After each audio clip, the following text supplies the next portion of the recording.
안녕하세요. 크리스천 영상학교를 운영하는 신목사입니다.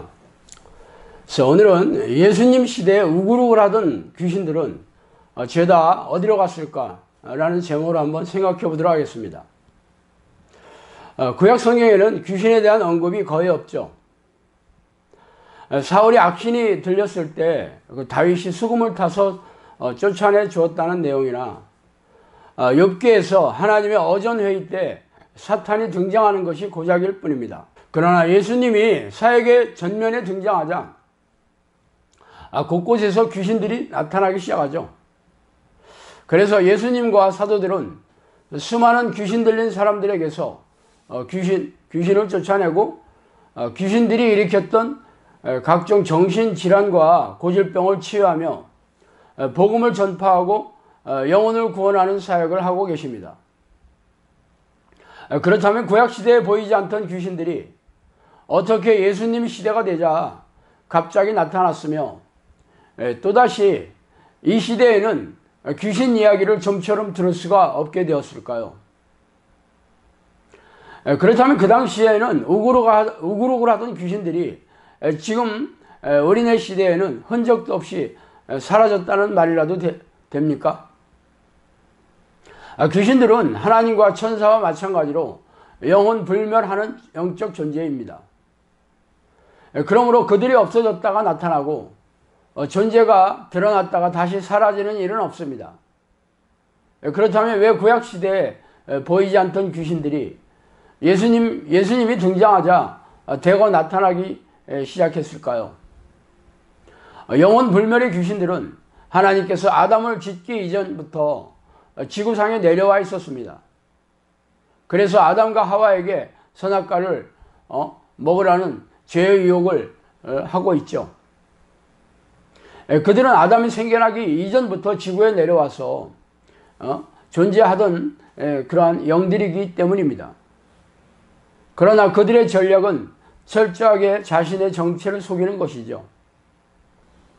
그래서 예수님이 등장하기 전까지는 감쪽같이 사람들을 속여서 자신들의 목적을 달성하고 있었던 것입니다.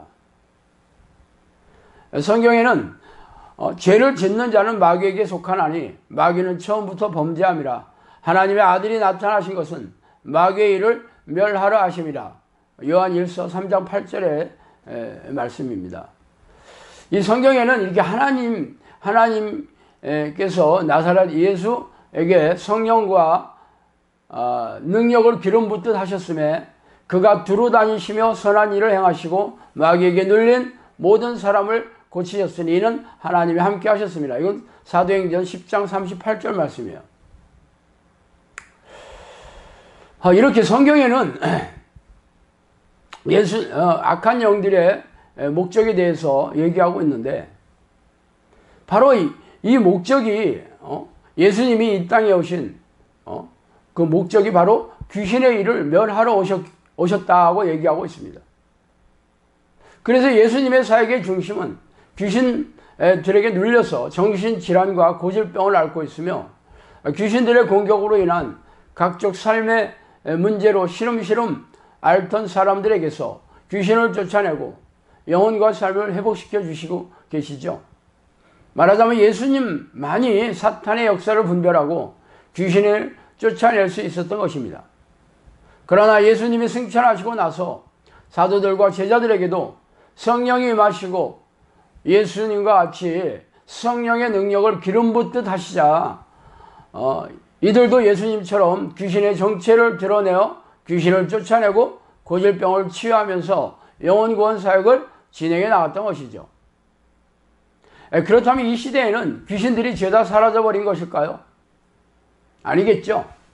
구약시대처럼 귀신의 정체를 알아채고 쫓아내는 성령의 사람이 없기 때문에 귀신들이 활개치고 다니면서 사람들에게 들어가서 죄를 짓게 하여 불행에 빠뜨리고 고통을 주어 생명과 영혼을 사냥하고 있어도 아무도 이를 눈치채지 못하거나 쫓아낼 수 없으며 이들이 일으킨 정신질환과 고질병을 치유하지 못하는 까닭입니다. 그러나 우리네 교회는 자신들의 무능과 무기력을 인정하지 않고 귀신들이 교회와 교인들에게 범접할 수 없다고 기이한 말로 얼버무리고 있습니다. 그렇다면 사탄이 예수님을 찾아와서 유혹을 하고 베드로와 가룟 유다에게 들어가서 시험에 걸려들게 한 이유가 예수님과 제자들이 우리네 교회보다 영적 능력이 허접해서일까요? 참 기가 막히고 어처구니가 없는 일이죠. 그렇다면 예수님 시대처럼 이 시대에도 귀신들이 우글우글 할 것입니다. 그렇다면 귀신의 존재를 어떻게 알아챌 수 있을까요? 귀신들은 영이기 때문에 육체의 눈으로 이들의 정체를 알아챌 수 없습니다. 이들의 정체를 아는 길은 영적 분별력을 가져야 하죠. 그러나 성경을 통해서도 이들의 정체를 얼마든지 알아낼 수가 있습니다. 귀신들의 목적은 사람들에게 들어가서 죄를 짓게 하여 불행에 빠뜨리고 고통을 주어 영혼과 생명을 사냥하는 것이기 때문입니다. 그러므로 하나님을 모르는 세상 사람들은 말할 것도 없이 또한 죄를 밥 먹듯이 짓고 있으면서도 회개할 생각을 하지 않고 종교의식에만 몰두하고 있는 교인들이 바로 귀신들에게 눌려있는 사람들이죠. 요한일서 3장 8절에는 죄를 짓는 자는 마귀에게 속하나니 마귀는 처음부터 범죄함이라고 얘기하고 있죠.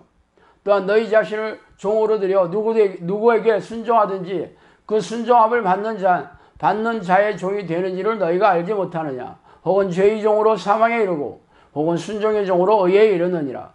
로마서 6장 16절 말씀입니다.